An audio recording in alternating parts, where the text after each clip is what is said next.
Hello again, and welcome back for another Brain Coach tip. I'm Jan Bedell, the Little Giant Steps Brain Coach. Thank you for spending your valuable time here at braincoachtips.com. There are more and more families seeking help for their children to function better emotionally, behaviorally, as well as academically. I believe there are many reasons for this increase in demand, some of which we'll actually discuss today. One way to be informed about the pitfalls our society has unknowingly put in place through our cultural practices and how to avoid these pitfalls is to listen to some of the previous Brain Coach Tips podcasts. These episodes have been on a wide range of subjects over the last year. So whether you have a gifted, typically developing, or challenged child in your home, there's something here for everyone. Because, let's face it, everyone has a brain, and that brain can work better if you just know some simple ways to give specific stimulation that will result in better function. In addition to developmental aspects that help our brains to work better, we need to look at the possibility of metabolic interference in our bodies. In other words, when the chemistry of the body is working the way it should, and feeding the brain with the fuel it needs to function the way it's designed to, all is well. If there is interference from heavy metals that come from a variety of sources like mercury fillings and other environmental sources, brain function is compromised. The chemical reactions in the body, if off, not only cause foggy thinking and sensory issues, but set up the body to have difficulty fighting off disease. If you know someone that is having some issues with their immune system like frequent colds, eczema, heavy metal toxicity, candida, autoimmune issues, please encourage them to set up a free metabolic consultation with me. To start the process, send an email to office@littlegiantsteps.com. Put metabolic consultation in the subject line and we'll begin the process of scheduling that free consult for you or your friend. Metabolic issues can be huge, but the neurodevelopmental approach, which I have studied and implemented over 25 years, is also huge in its ability to help a person function better. With the knowledge you gain from the study of the neurodevelopmental approach for life, you can hold the key to releasing your family's full potential. I say the whole family because it's never too late to help a person's brain work better. So even if you're an adult and have struggled with some of these things all your life, there's hope for change. Because there are so many families searching for answers for their children, I'm asking you to please share braincoachtips.com with someone you know. You just never know when you might be answered prayer for someone you didn't even know was struggling. So remember Brain Coach Tips for your friends. Over all these years of helping families incorporate the neurodevelopmental approach through the Little Giant Steps products and programs, this has proven to me that we are on the right track of bringing hope and help. Be sure to sign up for the newsletter on the homepage at littlegiantsteps.com. That short newsletter that you get provides more neurodevelopmental tips as well as discounts for product. Little Giant Steps also has many free articles and tremendous resources available there at littlegiantsteps.com. We continue to receive reports of amazing results and changes in people's lives.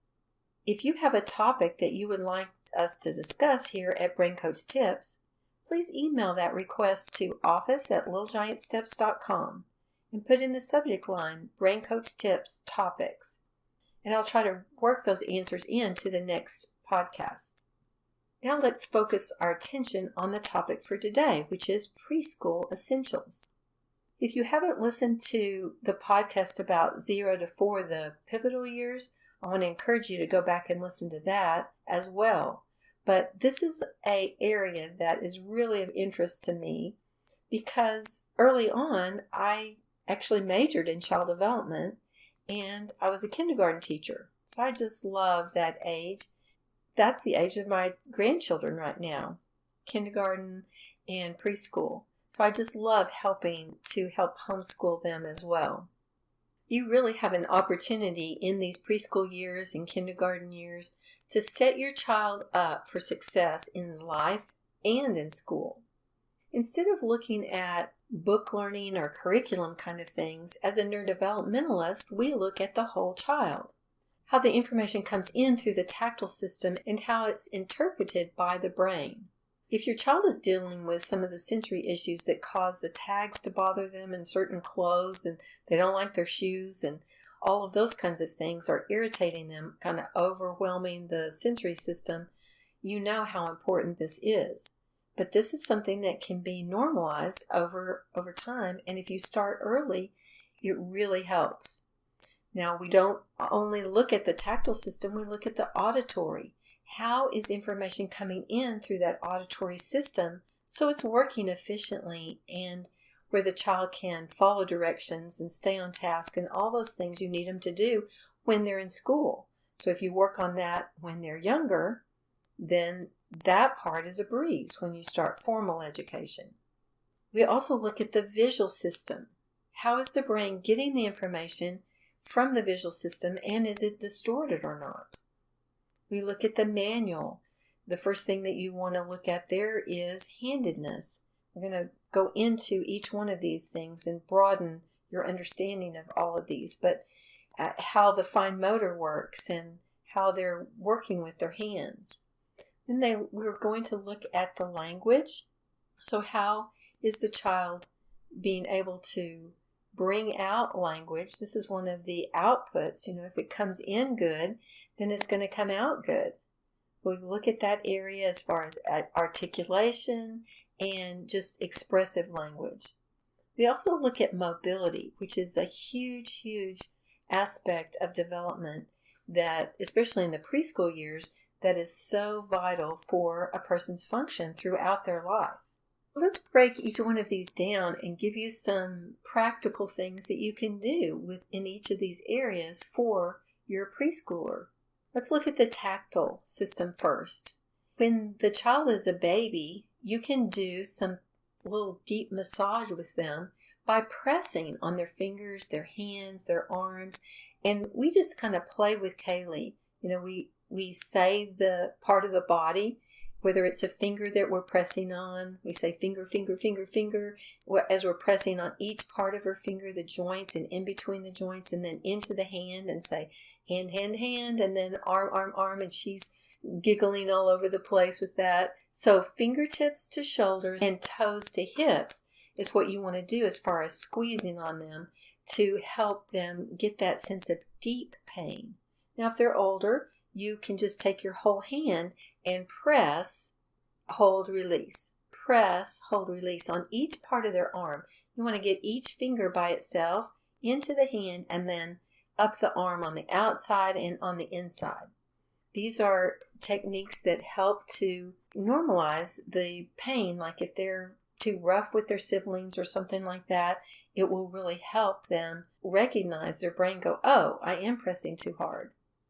You want to have rich texture environments for them too.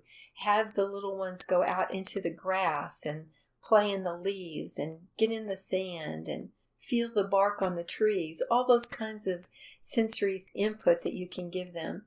You can also have little squares of material that have different textures. So you might have a real silky texture and a rough like burlap and corduroy and different things like that will help give them that sensory input. So you do that on their arms and their legs and just rub them a little bit. It's great to do at the changing table, and if you do this when they're little, then you don't have those issues later on with tags and that kind of thing. You can also do smells. This is part of our tactile system, is getting smells in. And so just having them smell different types of things along the way will help develop that. Then they're not as picky eaters, and they can enjoy smells along the way as well. Now, when we look at the auditory, what can we do there?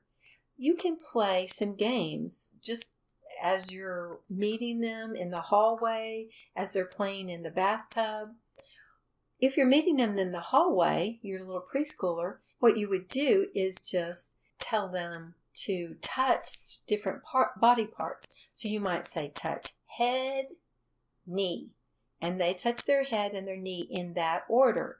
And that means they can do 2 as far as processing. And you just praise them, and it's such a fun game for them to do that they like playing that game with you. Now, when they can do 2 really well, then you give them 2 and then give them 1 more. This is called a bridge. So you would say, touch head, knee, tummy. You leave a little space in between like I just did, and then they take their hand and do that.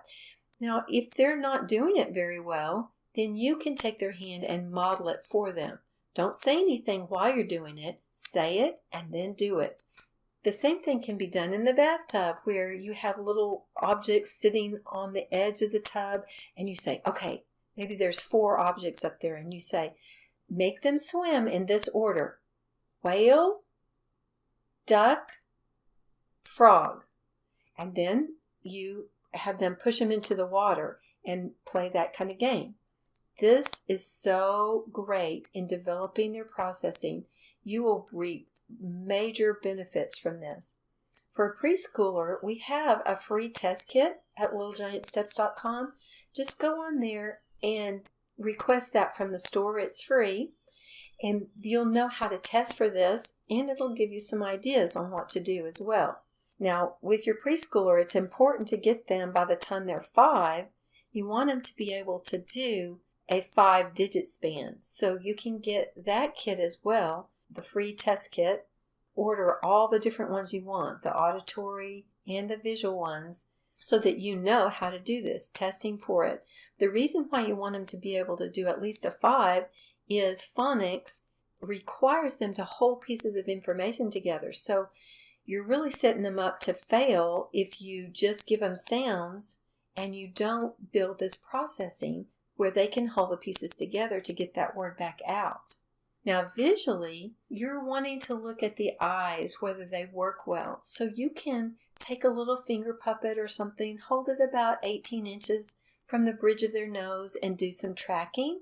And make sure both eyes are tracking together. And then bring the little finger puppet in toward their nose and tell them to watch, watch, watch, watch. You should see those eyes coming in together. And then as you move it back out, they should go out together. So that is very important for the eyes to work together. The other thing you want to do is work on visual sequential processing. And at Little Giant Steps, there's visual object sequences, which are cards you can use that have matches, and it explains a couple of different games that you can play so that they understand this visual sequencing. So they're starting it from the left and moving to the right and visually remembering what they saw. Now, can you imagine that this is very important for reading as well, because it starts training the eyes to go from left to right and also to quickly pick up that information and remember it. Another thing that you might want to work on with the visual is visual discrimination. We have a game called Visual Discrimination at Little Giant Steps. It's a fun game to play because all the cards, there's 12 different cards, but they look very similar. So you hold up a large card that matches one of the ones that's down on the table, and they have to find it as quick as they can. There's level 1, 2, and 3 that have different degrees of difficulty with numbers, using numbers. And then levels 4, 5, and 6 have words. And oftentimes they're similar words that start with the first 2 or 3 letters that are the same. And they have to discriminate quickly what that is. So that's a fun game for 4 and 5-year-olds. Even if they can't read the words, they can discriminate that. And that starts that process that will really help them. The other thing you want to do visually is make sure they have good visual sequential processing. So you can use that with the cards that I talked about just a minute ago, or you can use it with numbers. And remember, that free kit to tell you about that is at littlegiantsteps.com on the store. Now let's look at manual function. This is your handedness. It's important for you not to influence a child's hand. So when they're just little in preschool, 3, 4, and even 2-year-olds, you want to have everything at the midline for them. Their crayons, their cup, their fork, Everything's at the midline so they can choose which hand, because that is genetic, and if you influence it the wrong way, you are going to have a lot of difficulty, or that child is going to have a lot of difficulty, and that's going to cause you difficulty. Because this is genetic, we need to make sure we do lots of lower level movement that I'm going to talk about in just a minute with the mobility, so that they can bring out that true genetic dominance. If you have somebody left-handed in the family, just be real careful about influencing their hand. Now, another thing you want to do is really help their cortical opposition. That means the index finger and thumb coming together. One way you can do this is to break those little crayons, or the ones that are broken that you usually throw away. Those are the ones you want to keep. See if they can be about 3/4 of an inch long. I mean, really little. And the only way that you can hold a crayon that small is with that cortical opposition and the 3-finger grasp that you're looking for when they start to write. So if you have them do that a lot, this is just preparing them for correct pencil grasp later on. You can use other fine motor activities like light bright, where they pick up the tiny little peg and they have to poke it in the hole, small Legos, and other things, bean transfer, where you have several different kinds of beans and they're sorting them and only using their index finger and thumb. This really helps. Also, to help with hand strength, your hand needs to be strong to be able to do a pencil grasp. We've done this with all of our grandchildren, and Kaylee is no exception. She's 11 months old, and if you say, "Do you want up?" she just puts both hands up so that she can wrap her fingers around our thumb, and we pull her up gently. You're not jerking so that you're not damaging any shoulders or anything. You're just building that arm strength and the hand strength by her being lifting her own body weight with her fingers. Of course, you support them so they don't slip off. It's not a dangerous thing at all. But if you do that many times a day, over time, this builds that in just your normal walk of life, and then they don't have trouble later on. If they're a little bit older, what you want to do is have them hang from a bar. Our goal is for a whole minute to hang onto the bar. The language aspect is mainly for a preschooler. You want to provide a rich language environment. So one thing you can do for little bitty guys is you just narrate everything you do. Spoon in the bowl, take a bite, open the refrigerator, turn the page on the book. All the things that you're doing, you just narrate what you're doing. They get that whether they're giving that back to you at that age or not. They're not going to, but as you get the information in, it's going to come out later on. You want to constantly reinforce proper grammar. Those little things they say are cute now, but cute doesn't last very long. So you just want to say, if they said, "I weared it," then you say, "Oh yes, I wore it." That's how you say it. And you just correct them in the whole course of having a conversation with them. You want to read to them a lot and explain as you read. Instead of just reading the words, explain what's going on in the language that's being used or in the picture. You want to always try to use high vocabulary when you talk to your children, no matter what age they are. And then you just define as you go. One example is we say, "Okay, we're going to do that efficiently." And then immediately we just say, that's doing it well without a lot of effort, a lot of work. And so you can really make a difference in their vocabulary by doing that kind of thing. Mobility is that lower level organization of the brain that is vital for success in academics and really in life in general. It helps you organize your thoughts, your work around you, everything. Now that comes from cross-pattern movement. And the best cross-pattern movement is on the floor. So it's great to play games like belly crawling to a target. You have some kind of game where they're having a race, or they go to a certain place and pick up something and take it somewhere else. Crawling on the belly and then creeping on their hands and knees, pretending to be some kind of animal or something. That usually works really well. Now, one thing you may have heard me talk about before is early learning foundations. This is what I actually did. I took all of these areas of neurodevelopment and I put them in a curriculum, a neurodevelopmental curriculum called Early Learning Foundations. Level 1 is for 3 to 4-year-olds. Level 2 is for 5-year-olds, mainly kindergarten level. And level 3 is first, second grade. As far as math concepts are added into that, but it's basically just how do you get all of these things to work well? The language, the fine motor, the mobility. It gives you exercises and activities to do with those children that are that age. So when your little guy says, "Where's my school?"